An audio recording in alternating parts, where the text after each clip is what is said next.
Jelly Roll might be the hottest thing on the country scene right now, but it's been a long road to success, and he's gone through quite the transformation along the way. Born Jason DeFord in Antioch, Tennessee, Jelly Roll earned his nickname from his mother at an early age. He once told CBS Sunday Morning, "If somebody walked in here right now and said Jason, I wouldn't look up."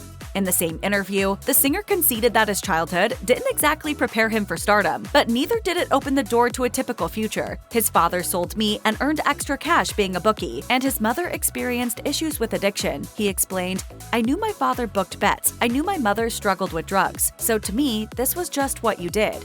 She never left that room, and if she did, she'd come down to the kitchen. That was a big day, man. Meanwhile, Jelly Roll's weight and old clothing made him the target of mockery at school, but he found solace in rap music. However, he never envisioned music being something that someone like him could ever pursue as a career. He once told The Guardian, "I love when artists are like, I dreamed about this since I was 5. It's like, nah, I didn't." His fortunes, as low as they were, fell even further when he began experimenting with drugs. At age 14, Jelly Roll was nabbed for possession of marijuana and sent to a juvenile correctional facility. This was just the beginning of a pattern that carried on for many years, a pattern in which Jelly Roll would clash with authority and pay the price.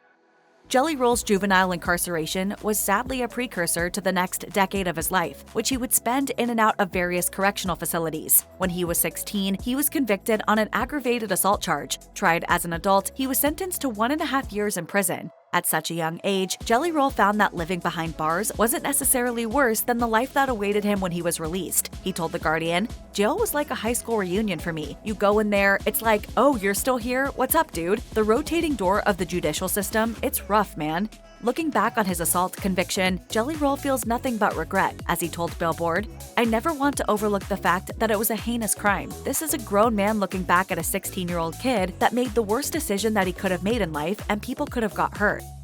In 2008, during one of his many stints behind bars, Jelly Roll was hit with some unexpected news. In an interview with Billboard, he remembered, "A guard knocks on my cell door mid-afternoon during lockdown. He goes, 'You had a kid today.' I've never had nothing in life that urged me in the moment to know that I had to do something different. I have to figure this out right now." Fatherhood inspired Jelly Roll with the knowledge that he needed to turn his life around immediately. He took the first step when he decided to use his time in prison to attain his GED. He recalled, "I spent less than 60 to 70 days in high school. I thought I was a real dumbass. I thought I was learning disabled."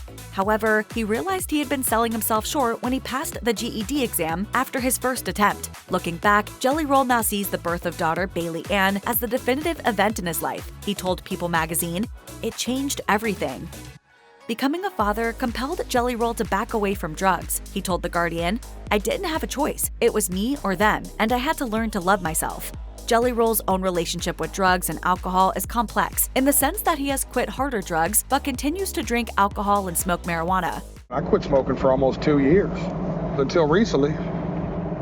I started smoking again to cut back on drinking. Clarifying that he certainly doesn't consider himself a poster child for conventional sobriety, he explained, "I walk the line when I talk about my recovery, out of respect for the people that have actually worked the program and completely sobered up."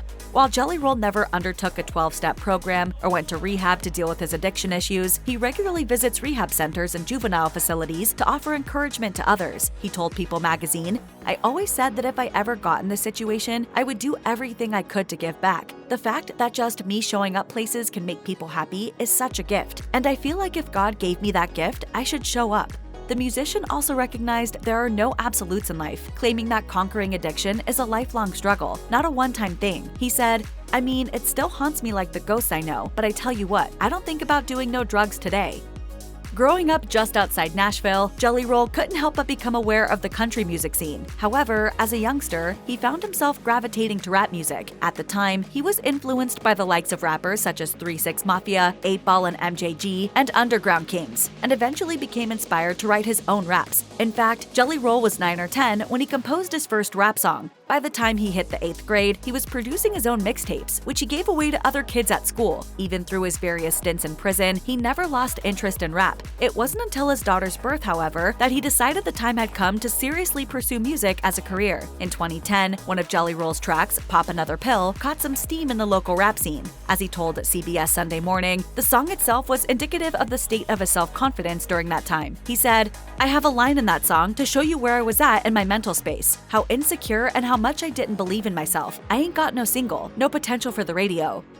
As Jelly Roll slowly built up a following, he began booking bigger gigs and expanding his fan base beyond the borders of Tennessee. Nevertheless, by 2015, he was still barely making any money. I was like touring, living in like a 97 high-top Southern Comfort van, and was like ass broke. It was during this period, while performing at the Las Vegas Country Saloon in 2015, that Jelly Roll met his future wife, Bunnie Xo. As he told Taste of Country, "We hit it off." Although she was then employed as an escort and was in a relationship with another guy, the two experienced an immediate attraction. Jelly Roll recalled, "I felt her soul. When I hugged her, I could just feel the genuineness of her. I could tell it wasn't an act." When Bunnie broke up with her boyfriend, she invited Jelly Roll to take a break from sleeping in his van and crash on the couch of her posh penthouse condo. She then invited him from the couch into her bed. It's a white trash love story. Jelly Roll and Bunnie got married in 2016 and renewed their vows in 2023. Back in 2021, it would have been easy to describe Jelly Roll as having come out of nowhere to take over the Nashville music scene. That characterization, however, doesn't account for the decade of hard work that came before that. When interviewed by The Guardian, Jelly Roll showed that he had not forgotten the struggles he had endured in the music industry. He observed, "There's something that's kind of brokenly beautiful about this almost 40-year-old man making his way, you know? I'm the real Cinderella man." This all hit him even harder in September 2021, when he stepped onto the stage of Nashville's famed Ryman Auditorium for the first time, to rapturous applause. The fact that he was pushing 40 before he experienced fame has given Jelly Roll a unique perspective on the stardom and success he has achieved. In fact, he told Billboard that he envisions one day pulling away from music and devoting his time to helping at-risk youth. He said, "Whenever I'm done doing the circus of the music business and I want to leave the carnival and be a normal human, that's what I'll do." Having grown up near Nashville, it wasn't until Jelly Roll was invited to play the Grand Ole Opry that he felt that he had been truly embraced by the country music establishment. In September 2021, Jelly Roll shared a video on Facebook in which a representative from the Opry extended an invitation for him to perform later that year. Come play on the Grand Ole Opry and make your debut. That would be awesome. The Opry later shared a video on YouTube featuring highlights from Jelly Roll's debut on that storied stage. Recalling the moment, Jelly Roll again teared up. Being invited to play the Grand Ole Opry for me is it's the ultimate overcoming of everything. The venue's rich history made the moment special enough, but Jelly Roll added that having been born and bred in Nashville made it all the more magical. You gotta believe in yourself. It's gonna be a lot of times people won't believe in you. But you gotta believe in yourself. Jelly Roll made some big inroads into the Nashville country music scene with the release of his major label debut, Ballads of the Broken. But it was the album's first single, Dead Man Walking, that really announced that he had arrived. The song debuted in the #1 spot on Mediabase's Active Rock radio chart. Astonished by his own success, Jelly Roll took to Instagram to share his gratitude to the fans who had given him his first ever #1 radio hit. He wrote, "There is no greater reward for a singer and songwriter in Nashville, Tennessee than to have the #1 song on country radio." Jelly Roll reflected on the obstacles that he had overcome on his journey to country stardom. He continued, "Imagine everyone telling that guy he had no chance at country radio. You're too overweight. You have too many tattoos. They will never let another convicted criminal on country radio. Now imagine country radio proving everyone wrong and taking the chance on the song, the message, and the man." That single also went to #1 on Billboard's Emerging Artist chart, as did his other songs Son of a Sinner, She, and Son of the Dirty South. Combined, those singles placed Jelly Roll in the #1 position on that chart for a record-breaking 25 weeks. Although Jelly Roll turned his life around when he quit doing hard drugs and vowed not to return to jail, that wasn't the case for many of those with whom he had grown up. He told Billboard, "Unfortunately, my friends in Antioch haven't quit dying from fentanyl or are getting locked up or still doing time." Jelly Roll estimated that he had attended 30 friends' funerals over the years, with most of the deaths having been drug-related. In January 2024, Jelly Roll used his platform as a music star to shine the spotlight on the fentanyl crisis when he testified before Congress in Washington, D.C. His goal was to encourage the House of Representatives to enact legislation that would decrease the availability of the deadly drug. To that end, he told lawmakers that he witnesses the heartbreaking impact of fentanyl at every single concert he performs. I stand here as a regular member of society. I am a stupid songwriter, y'all, but I have firsthand witnessed this in a way most people have not. Jelly Roll felt he had a particularly unique perspective to impart, given that he had used drugs, dealt drugs, and experienced firsthand their devastating impact on those who become dependent on them. I was a part of the problem. I am here now standing as a man that wants to be a part of the solution.